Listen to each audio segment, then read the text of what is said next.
آج جس زمانے میں ہم موجود ہیں عزیزان، اسی زمانے میں امامت کا زمانہ ہے، یا امامت نبی ہے، یا امامت وصی ہے، یا امامت نائب ہے۔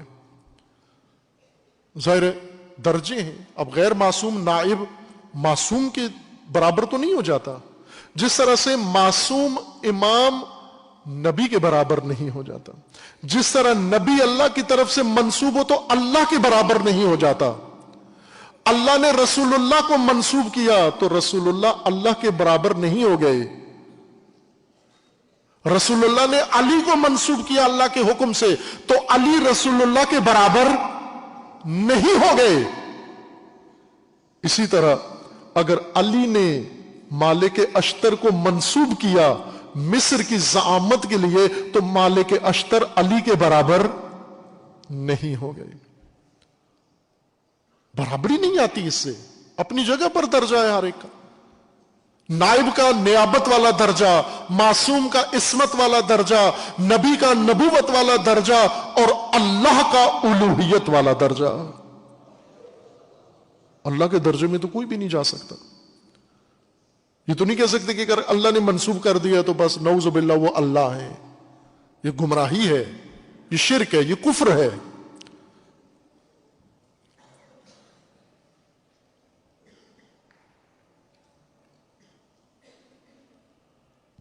ہم جس عہد میں رہتے ہیں امامت کے بغیر، اور ذرا بھی ہمیں افسوس اور احساس نہیں ہے، اس لیے ہمارے وقت کے امام نے ہمیں دعا سکھائی ہے کہ اللہ کی بارگاہ میں طلب کرو یہ دعا اور زندہ رکھو اس کو، اللہم انا نرغب الیک فی دولت کریمہ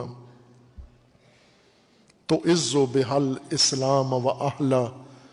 اے ہمارے پروردگار، ہم دولت کریمہ میں، با کرامت و شرف حکومت میں رغبت رکھتے ہیں، وہ حکومت جس کے ذریعے تو اسلام اور مسلمین کو عزت عطا فرما، وَتُذِلُّ بِهَا النِّفَاقَ وَأَهْلَهُ، اور تو منافق اور نفاق کو ذلت عطا فرما، اور وہ حکومت جس میں تجعلنا فیہا من الدعاة الی طاعتک، جس میں تو ہمیں اپنی اطاعت کی طرف بلانے والا داعی بنا، والقادۃ الی سبیلک، اور اپنی راہ کی طرف لوگوں کو رہنمائی کرنے والا بنا، وترزقنا بہا کرامۃ الدنیا والآخرہ، اور تو اس کے اندر ہمیں شرف دنیا و شرف آخرت عطا فرما۔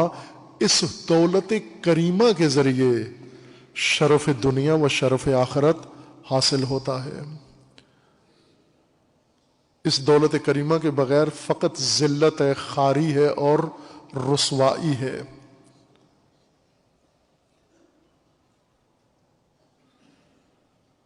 یہ بیچ میں جو وقفہ تعطل چل رہا ہے، تعطل کا نظریہ دینے والے بھی ذمہ دار ہیں، اور اس نظریے کے اوپر تعطل کی عمر گزارنے والے بھی ذمہ دار ہیں۔ ہم سب ذمہ دار ہیں۔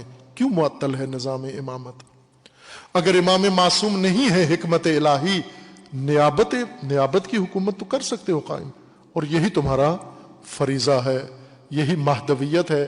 مہدویت پوری زمین پر امامت کی حکومت کا نظریہ ہے، لیکن ایک خطے میں امامت یہ آپ کا فریضہ ہے، یہ انتظار کا زمانہ ہے، یہ غیبت کا زمانہ ہے، اور یہی مختلف خطوں کے اندر امامت کا نظام یہ جب مل جائے گا پوری زمین، وہ دن ہوگا ظہور کا کہ جب ہر خطے کا مومن اپنے خطے کو امامت کے لیے آمادہ کر لے گا، جب پوری زمین کا نقشہ مل جائے گا، جغرافیہ جڑ جائے گا آپس میں سیاسی نظریاتی، اس دن امام عصر کے ظہور کا وقت ہوگا۔ وہ غلبہ امامت کا نظام وقت ہے،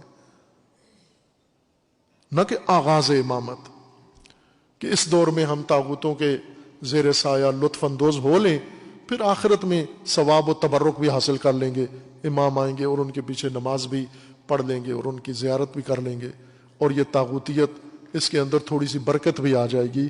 یہ نہیں ہے عزیز من۔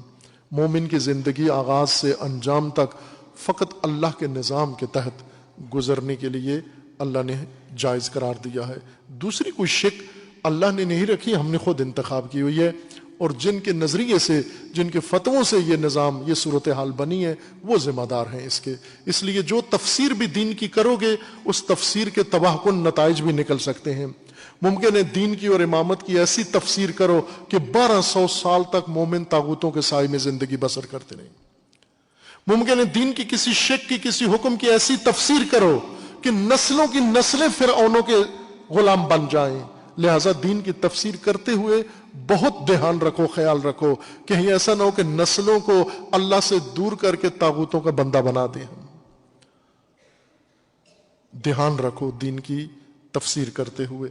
آج شب بہت اہم ہے، شب براءت ہے، شب نجات ہے، شب قدر ہے، شب تقدیر ہے، فیصلوں کی رات ہے، ارادوں کی اور عزم کی رات ہے.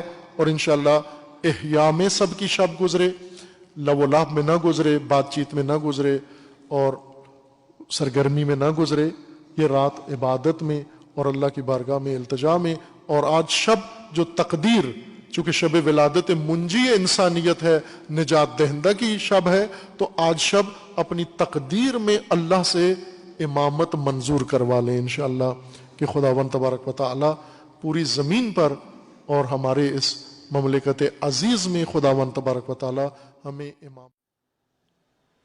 آج جس